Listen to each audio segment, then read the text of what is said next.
Hello class. Now let's look at what happens when we sell to a related party the property as a loss. Okay, can we recognize those loss or not?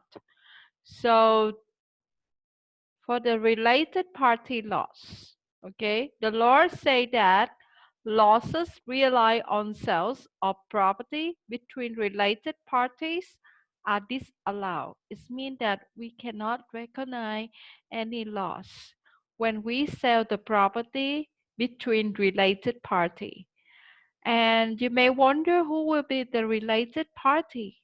So the related parties is include family members like husband and wife, brother and sister, siblings, ancestors, lineal descendants.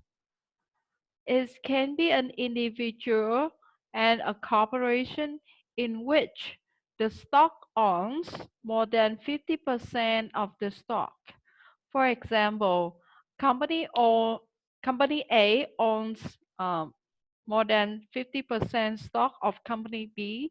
So A would be the parent company and B would be the subsidiary company.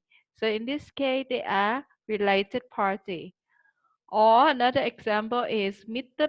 A owns 80% stock in company B. So in this case, Mr. A, he is the related party with company B. Okay. Now, the two corporations owned by the same shareholder. So related party can be two corporations that own by the same shareholder. Okay, so the law also say, but the future gain from sales by the purchaser is reduced by the seller disallowed loss. Okay, so if company A sell to company B property as a loss, all right. So that loss, you remember, is not recognized because they are related party. But if company B sell the property to company C as a gain, now this gain will be reduced by the amount of disallowed loss just now. All right. So let's going to look at the example. So I will show you the Excel file now. All right, let's look at the Excel file. Okay, so remember that there are two things. The losses between related party, they are not allowed or they are not recognized. And the future gain from sale by purchaser will be reduced by the seller disallowed loss. So let's look at the example here. I have phone sold the stock that has a basic of $5,000. He sold to Robert for $3,000. Again, class. The stock has a basic of 5,000 and is sold for 3,000. So it means that there's a loss of 2,000. Okay. Now, phone and Robert, they are related party. Okay, they are related party. Okay, class? So because they are related party, so when they have a loss of 2,000, these laws are not recognized. These laws are not allowed. And now the basics of this stock will be 3,000, right? Because Robert paid 3,000 to purchase this stock. Okay. Now assume that Robert he sold the same stock to Miss D for 7,500. Okay. So you see that the basic is 3,000 and he sold the stock for 7,500. It means that he supposed to gain how much?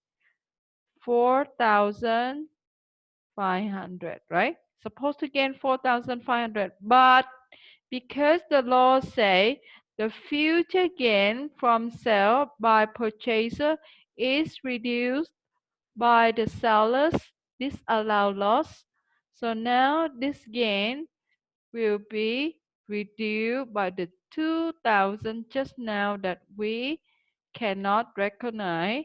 So now Robert will recognize gain only 2,000. Okay, only 2,000. All right. So let's look at another example. Okay, the same example, okay, class? But let's assume that now Roberts sold the same stock for 3,800, right? How much is the basic just now? It is 3,000, right? It's 3,000. And Robert sold the same stock for 3,800. It means Robert supposed to gain how much? 800, right? But because of the disallowed loss here, 2,000. Okay, so it will be reduced. Now, the maximum that you can reduce is equal to the amount that you gain. So here you will reduce by 800 and that will give you 0. Okay, we cannot reduce by 2,000 because we gain only 800. So this law should not cause a recognized loss. All right. So the gain recognized will be 0. Okay. Now let's look at another example. So now if Robert sold the stock for 2,500, what happened? Okay. So now Robert will have a loss, right? The loss of 500. Okay. Now we cannot reduce more or increase more this loss because of the loss that we did not recognize from the first transaction. So the maximum loss that Robert recognized will be only 500. Okay, only 500. All right, you can do more exercises. Um, Problem 14 on page 31, and you can practice more about this. Okay, thank you so much.